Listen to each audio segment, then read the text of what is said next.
Joint council Palakkad town മേഖലാ സമ്മേളനം സുമംഗലി ഓഡിറ്റോറിയത്തിൽ നടന്നു. സംസ്ഥാന ചെയർമാൻ കെ.ബി. ഗോപകുമാർ സമ്മേളനം ഉദ്ഘാടനം ചെയ്തു.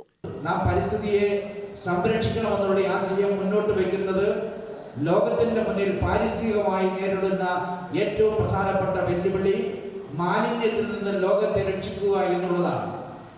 മാലിന്യത്തിൽ നിന്ന് രക്ഷിക്കുക മാത്രമല്ല, പരിസ്ഥിതിയെ സംരക്ഷിക്കുന്നതിന് വേണ്ടിയുള്ള നിലപാടുകൾ സ്വീകരിക്കാതെ കാർബണിന്റെ ബഹിർഗമനം ഏറ്റവും ശക്തമായി ലോകത്തിന്റെ മുന്നിൽ ഒരു വെല്ലുവിളിയായി നിൽക്കുമ്പോൾ ലോകത്തിന്റെ രാജ്യങ്ങൾ മുഴുവനായി ഒരുമിച്ച് ചേർന്ന് പാരീസ് ഉടമ്പടിയിലൂടെ ലോകത്തിന്റെ മുന്നിൽ വെച്ച ഒരു പുതിയ ആശയം കാർബണിന്റെ ബഹിർഗമനം കുറച്ചുകൊണ്ടുവരുന്നതിന് വേണ്ടിയുള്ള നിലപാടുകൾ സ്വീകരിക്കണമെന്നാണ്. അമേരിക്കയിൽ വന്ന ഭരണമാറ്റം ആദ്യം തീരുമാനിച്ചത് പരിസ്ഥിതിയെ സംരക്ഷിക്കുന്നതിന് വേണ്ടി ഖജനാവിൽ നിന്നും തുക മുടക്കേണ്ടതില്ല എന്നുള്ള സന്ദേശമാണ്.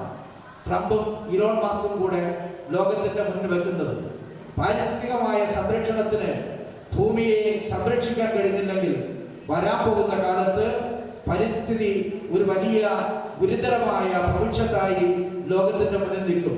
ജില്ലാ സെക്രട്ടറി പി.ഡി. അനിൽകുമാർ സംഘടനാ റിപ്പോർട്ട് അവതരിപ്പിച്ചു.